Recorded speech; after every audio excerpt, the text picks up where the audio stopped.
नमस्कार, क्या बोलती दुनिया में आपका स्वागत है और मैं हूं आपके साथ लोकेश लकी जगवानी। आतंकी रियाज नायकू की मौत से बौखलाए पाकिस्तान ने पीओके में बड़ी संख्या में बैट टीम की तैनाती कर दी है और यह टीम लगातार भारत में घुसपैठ की कोशिशों में जुटी हुई है। और इधर भारत ने भी पाकिस्तान की हरकतों को देखते हुए मोर्चा संभाल लिया है। यह रिपोर्ट देखिए।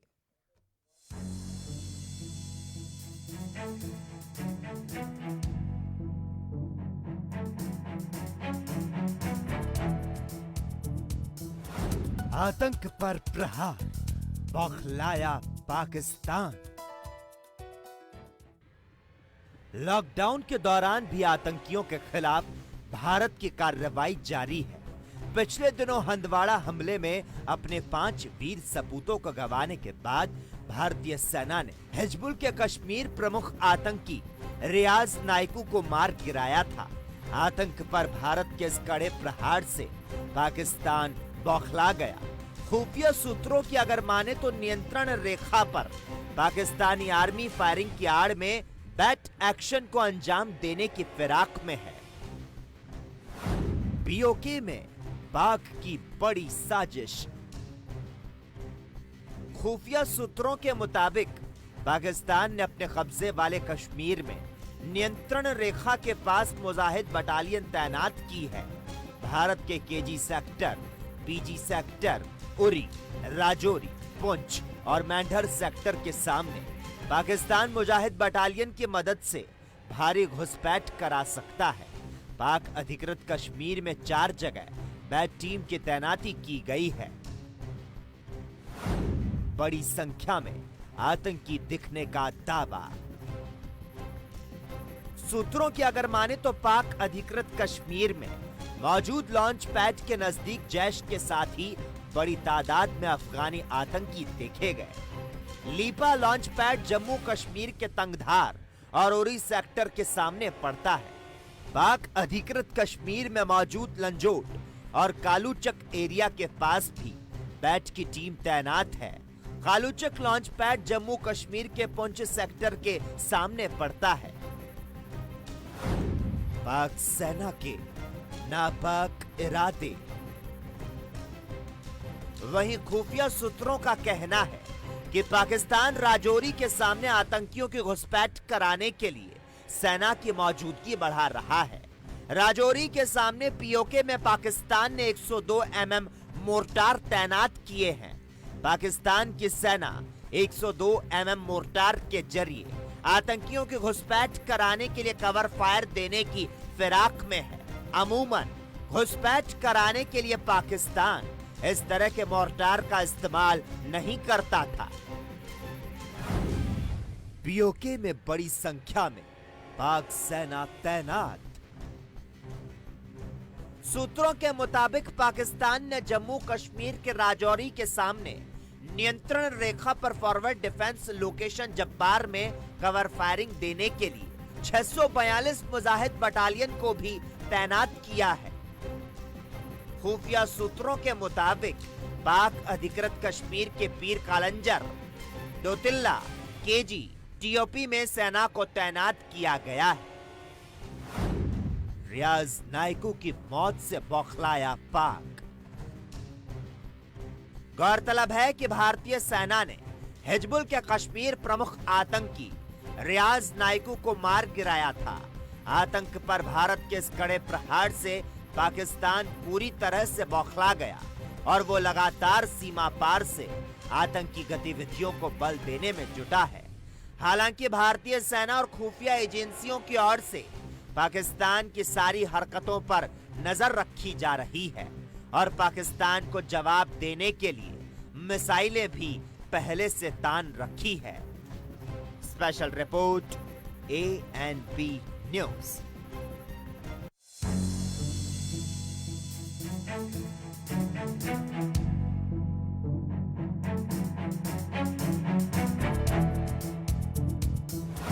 आतंक पर प्रहार, बौखलाया पाकिस्तान।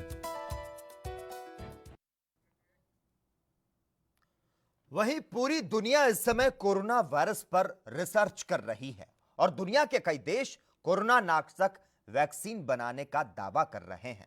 हालांकि इस वैक्सीन का भी ट्रायल जारी है, लेकिन जिस तरह से अमेरिका और अन्य देशों में लगातार मामले बढ़ते जा रहे हैं, उससे विश्व स्वास्थ्य संगठन की चिंता और भी ज्यादा बढ़ चुकी है।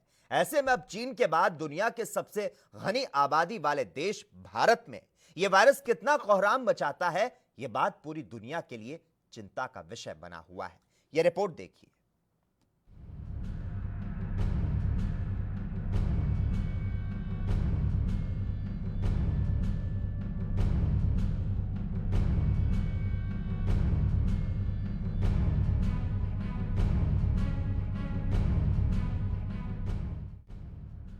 पूरी दुनिया इस समय कोरोना वायरस के आतंक से पीड़ित है। चाहे अमेरिका हो या ईरान, चाहे स्पेन हो, इटली हो या फिर फ्रांस, ऐसी ही पूरी दुनिया में 210 से ज्यादा देश हैं जहां कोरोना वायरस पूरी तरह से पांव पसार चुका है और रोजाना 4 से 5 हजार लोगों को अपना शिकार बना रहा है।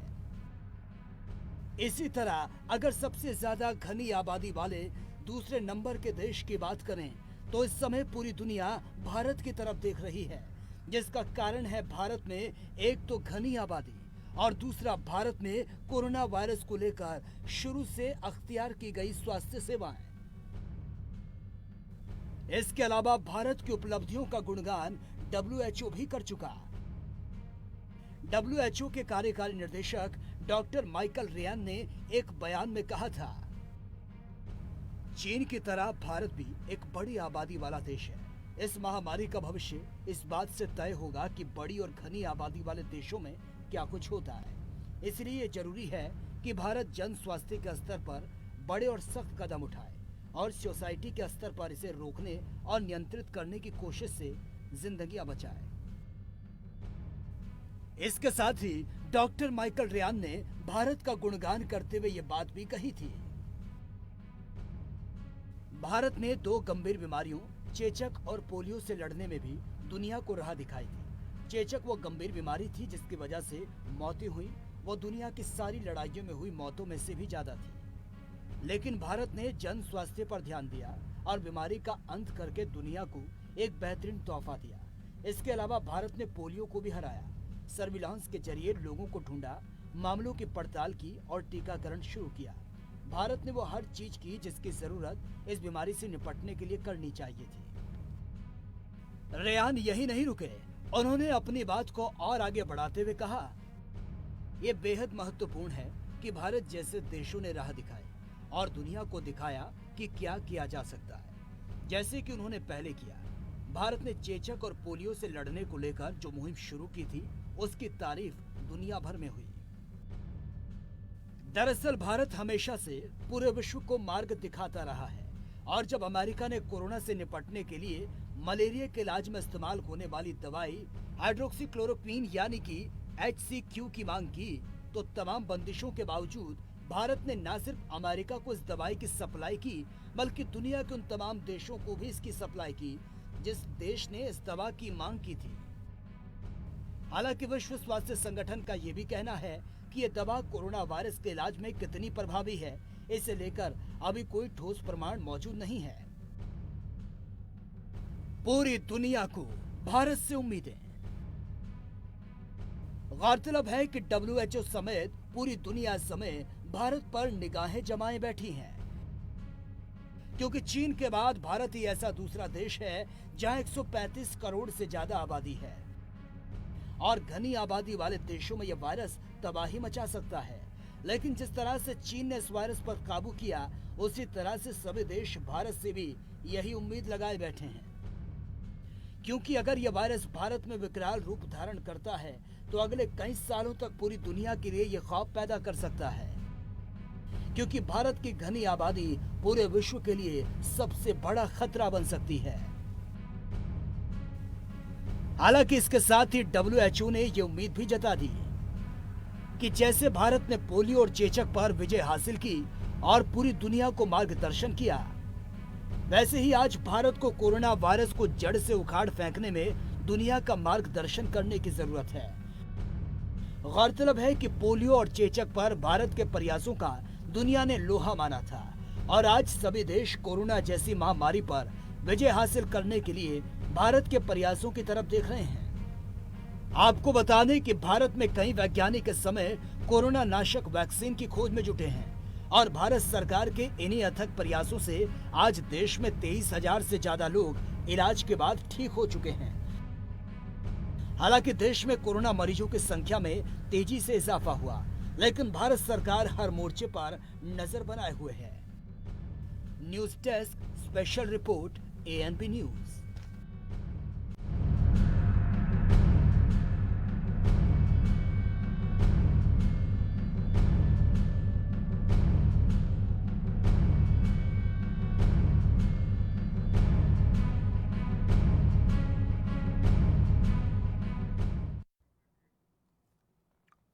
पूरे विश्व में कोरोना संक्रमित मरीजों का आंकड़ा 42 लाख के पार पहुंच चुका है, जबकि 2,88,000 से ज्यादा लोगों की मौत हो चुकी है।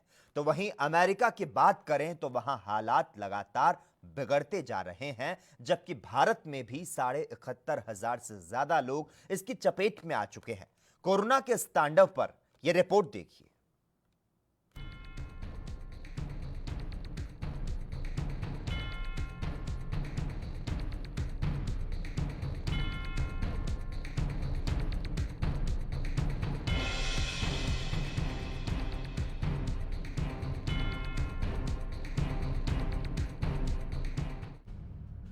कोरोना वायरस से देश के साथ ही पूरी दुनिया में हाहाकार मचा है। जहां भारत में कोरोना मरीजों की संख्या में एकाएक बढ़ोतरी हुई, तो वहीं ठीक होने वाले मरीजों की संख्या तेजी से बढ़ी। देश में मंगलवार शाम तक कोरोना मरीजों की संख्या बढ़कर 71,566 हो गई, जबकि 2,311 लोग अपनी जान को गंवा चुके हैं। इसके अलावा अगर ठीक होने वाले मरीजों की बात करें तो ये आंकड़ा तेजी से बढ़ रहा है।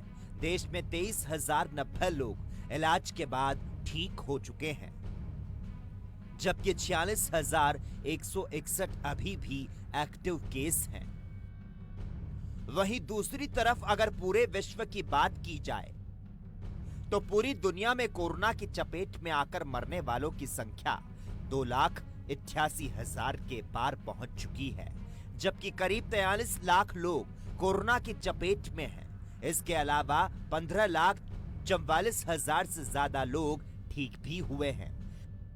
वहीं दूसरी तरफ अगर पूरी दुनिया में सबसे ज्यादा प्रभावित देशों की बात की जाए तो अमेरिका इस समय टॉप पर बना है, जहां करीब 14 लाख लोग वायरस की चपेट में आ चुके हैं, जबकि करीब 82,000 लोग अपनी जान को गंवा चुके हैं। अमेरिका के अलावा अगर दूसरे देशों की बात की जाए तो मौत के मामले में ब्रिटेन, इटली, स्पेन और फ्रांस वो देश हैं जहां 25,000 से ज्यादा लोगों की मौत हो चुकी है। सबसे पहले बात करें ब्रिटेन की तो यहां 32,000 से ज्यादा मौतें हुई, जबकि 2,23,000 से ज्यादा संक्रमित हैं।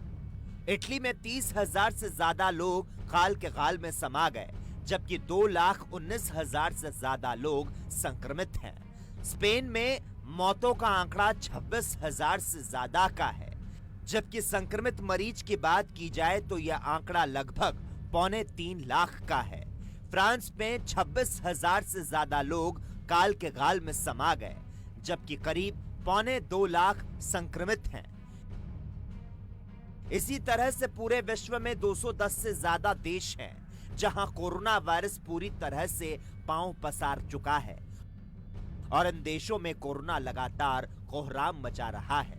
दुनिया के 40 से ज्यादा देश ऐसे हैं जहां कोरोना के 11,000 से लेकर 1.5 लाख से ज्यादा मामले सामने आ चुके हैं और इन देशों में 500 से लेकर 15,000 तक लोग मौत की नींद में सो चुके हैं। चीन के वुहान शहर से शुरू हुआ कोरोना वायरस आज पूरी दुनिया में फैल चुका है। हालांकि चीन इस बीमारी से अपने देश को सुरक्षित कर चुका है, लेकिन पूरी दुनिया इसकी मार को झेल रही है। दूसरी तरफ चीन से फैले इस वायरस को लेकर अब पूरी दुनिया चीन को शक की नजर से देख रही है और कई देश कार्रवाई की बात कह रहे हैं। जिसमें अमेरिका पहले स्थान पर है। News desk special report ANP news.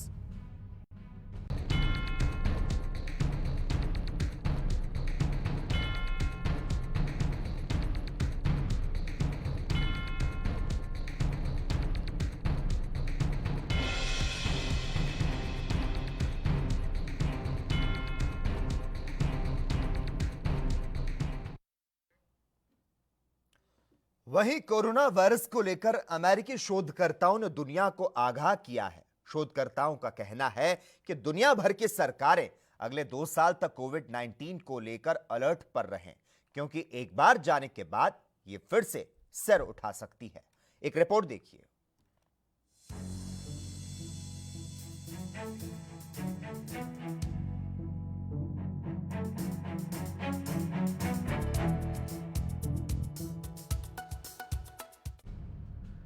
अमेरिकी शोधकर्ताओं के ग्रुप की ओर से की गई नई स्टडी में अनुमान लगाया गया है कि कोरोना वायरस महामारी का प्रकोप अगले 18 से 24 महीनों तक बने रहने की संभावना है।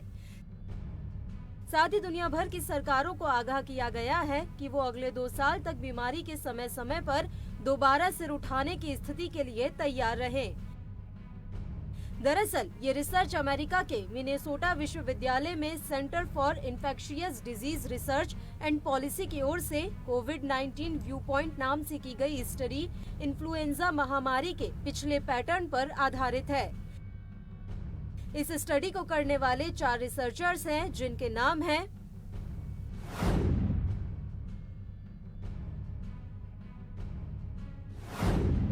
Doctor Christine A Moore, medical director CIDRAP, doctor Mark Lipsitch, director Center for Communicable Disease Dynamics, John M Barry, professor, Tulane University School of Public Health, Michael T Osterholm, director CIDRAP। इन शोधकर्ताओं का तर्क है कि SARS और MERS जैसी हालिया corona बीमारियों की प्रकृति से मौजूदा कोरोना वायरस की प्रकृति काफी अलग है। इस स्टडी के मुताबिक इन रोगजनक महामारी को लेकर क्या पूर्वानुमान लगाए जाएं, इसके लिए उपयोगी मॉडल दावा नहीं करते हैं। साथ ही शोधकर्ता इन्फ्लुएंजा वायरस और कोविड-19 वायरस के बीच अंतर होने के बावजूद इस पर जोर देते नजर आ रहे हैं। दोनों महामारियों के बीच काफी कुछ समानताएं हैं। दोनों मुख्य रूप से श्वसन मार्ग से फैलती हैं। दोनों वायरस के साथ बिना लक्षण के संक्रमण फैलता है। दोनों लाखों लोगों को संक्रमित करने और दुनिया भर में तेजी से फैलने में सक्षम हैं। दोनों नोवेल वायरल पैथोजेंस हैं, जिनके लिए वैश्विक आबादी में कोई पहले से इम्यूनिटी नहीं है, जिसकी वजह से ये एक शरीर से दूसरे शरीर में तेजी से फैल रहा है और इसकी रोकथाम नहीं हो पा रही है। हालांकि वैज्ञानिकों का मानना है कि पिछली इन्फ्लुएंजा महामारी के अनुभवों से काफी कुछ सीखा जा सकता है। इस स्टडी में कहा गया है कि कोविड-19 और इन्फ्लुएंजा की महामारी विज्ञान में अहम समानताओं और विभिन्नताओं की पहचान से कोविड-19 महामारी रूट के कुछ संभावित परिदृश्यों का अनुमान लगाया जा सकता है।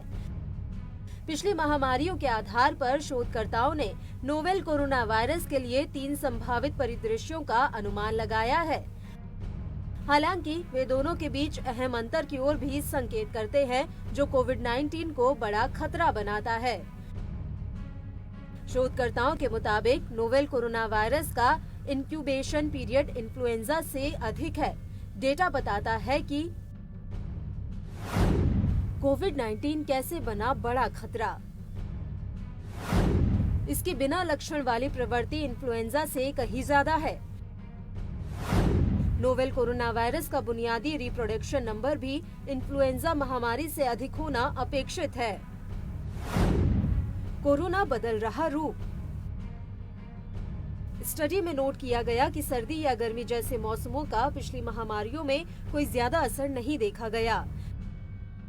पिछली महामारियों में से 7 में शुरुआती शिखर देखा गया, जो कुछ महीनों में अपने आप गायब हो गई।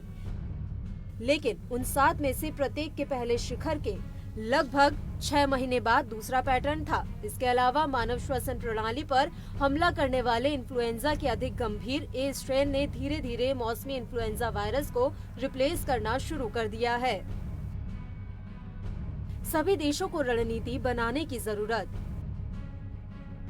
स्टडी में कहा गया है कि 2009-10 की महामारी के बाद इन्फ्लुएंजा का AH1N1 स्ट्रेन यानी स्वाइन फ्लू मौसमी तौर पर AH3N2 स्ट्रेन यानी पक्षियों और स्तनधारियों के साथ साथ फैलता रहा है। इस परिदृश्य के लिए शोधकर्ताओं का अनुमान है कि 2020 के बसंत में कोविड-19 के पहले शिखर के बाद गर्मियों में कई छोटी लहरें आएंगी। यही सिलसिला 1 से 2 साल तक चलेगा। ये लहर बहुत कुछ स्थानीय फैक्टर्स, भूगोल और रोकथाम के लिए उठाए गए कदमों पर निर्भर करेगा। स्टडी में कहा गया है कि सरकारों को ये मानते हुए योजना बनानी चाहिए कि महामारी जल्द ही खत्म नहीं होगी। साथ ही अगले 2 साल तक इसके समय समय पर सिर उठाते रहने की संभावनाओं को जहन में रखकर तैयारियां करनी होंगी। गौरतलब है कि दुनिया भर के वैज्ञानिक इस बात को मान चुके हैं कि कोरोना मौसम के हिसाब से अपनी प्रवृत्ति बदल रहा है, जिससे अगले कुछ महीनों और सालों तक इस पर पूरी तरह से रोकथाम कर पाना संभव नहीं है। हालांकि कोरोना शरीर से शरीर में प्रवेश न करे, इसे लेकर रिसर्च भी जारी है। News desk special report ANB news.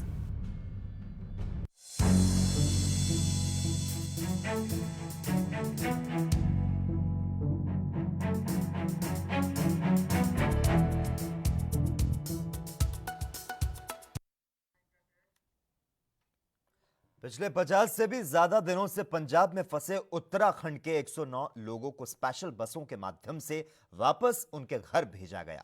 और इस मौके पर जहां घर जा रहे लोगों के चेहरों पर खुशी की लहर दिखाई दी, तो वहीं उन्होंने पंजाब सरकार और जिला प्रशासन का भी धन्यवाद किया। ये रिपोर्ट देखिए।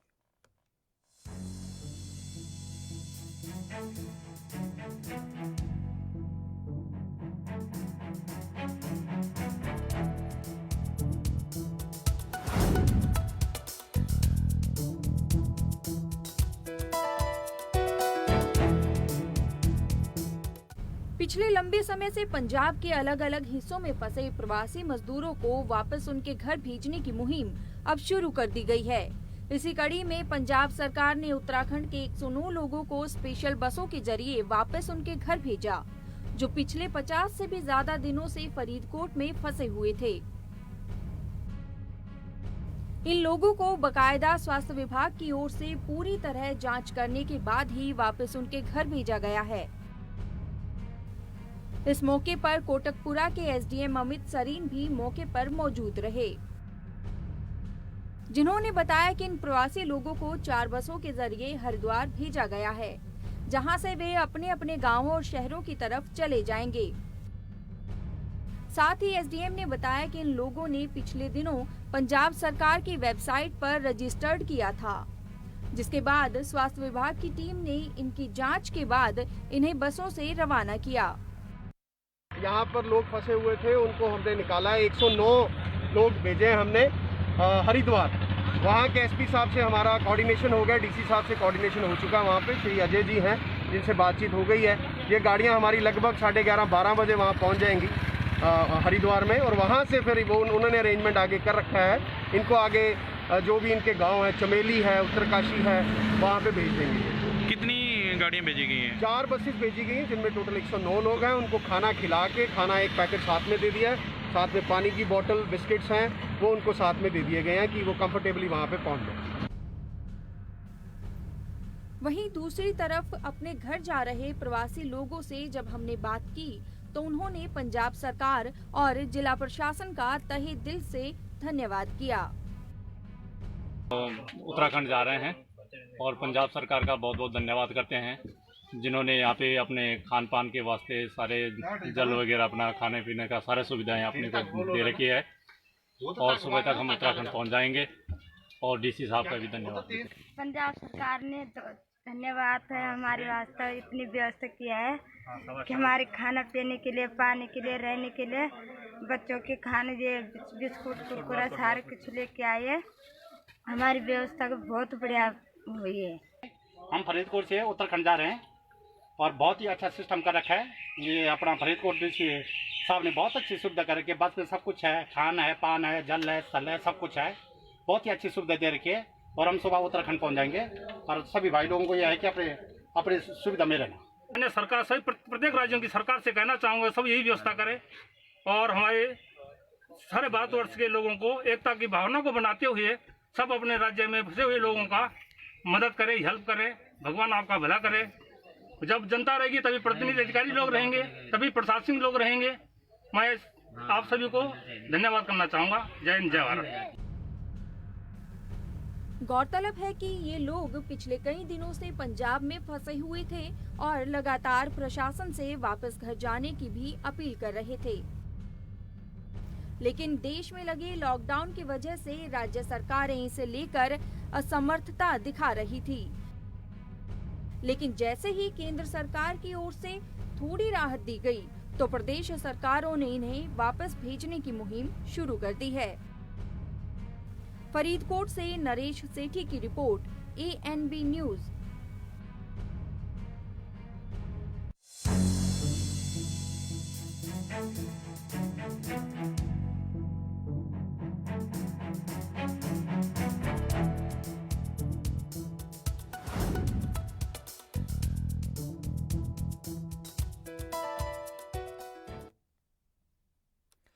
वहीं हजारों की तादाद में मीलों दूर पैदल ही अपने घरों की तरफ निकल पड़े कुछ मजदूरों को तो अपने घरों की चौखट ही नसीब न हो सकी।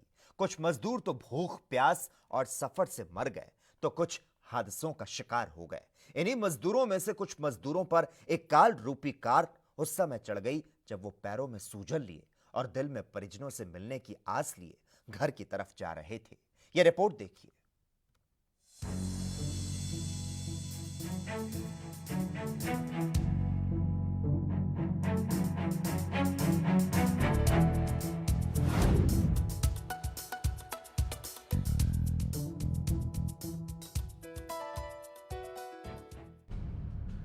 देश में पिछले करीब 50 दिनों से लगे लॉकडाउन ने जहां आम जनजीवन प्रभावित कर दिया, तो वहीं प्रवासी मजदूरों पर इसकी सबसे बड़ी गाज गिरी है।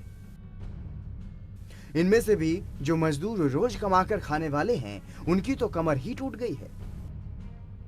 और ऐसे में जब कोई चारा नहीं बचा, तो बिना मंजिल को नापे और बिना सफर की परवाह किए ये लोग बस अपने घरों की तरफ निकल पड़े।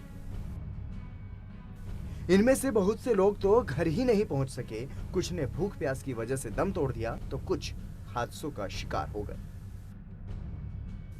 इसी कड़ी में हरियाणा के अंबाला में भी एक बार फिर से वही हादसा देखने को मिला जो पिछले 3 महीनों से देखने को मिल रहा है।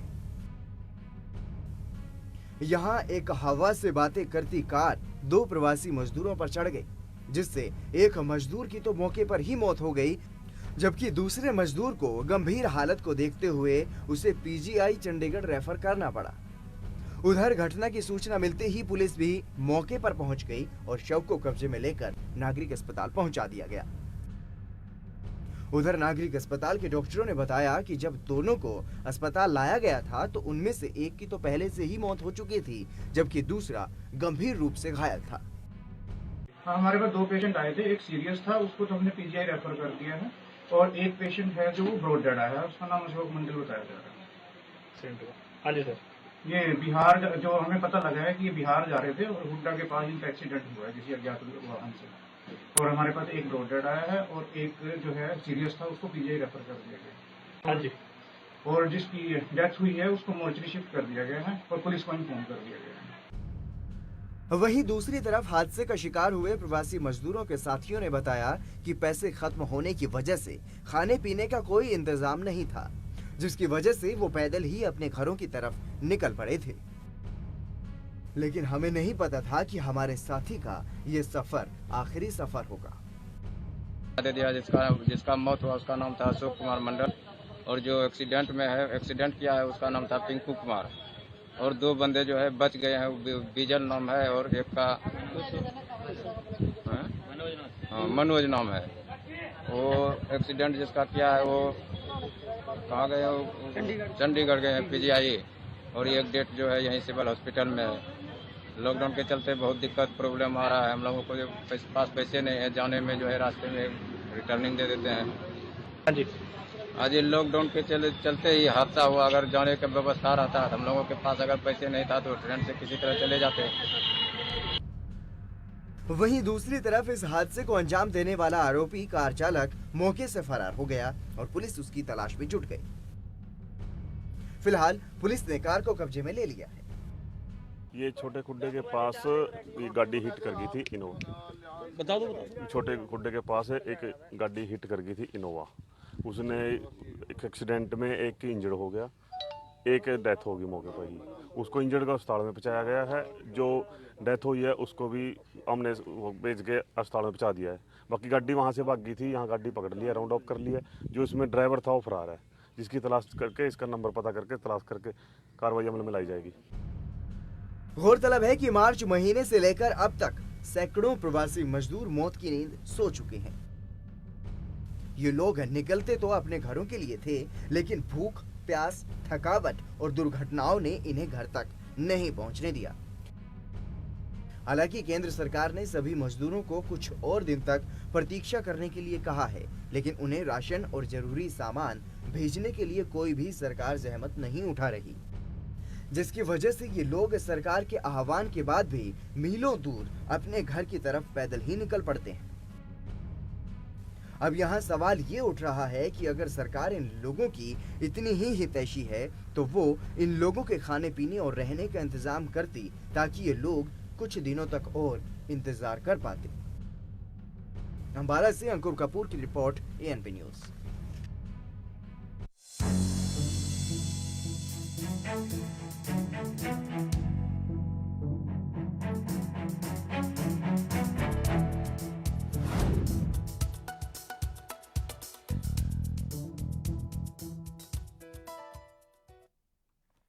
और इसी के साथ ही क्या बोलती दुनिया में इतना ही, लेकिन तमाम अहम खबरों के लिए लगातार आप देखते रहिए ANP न्यूज़।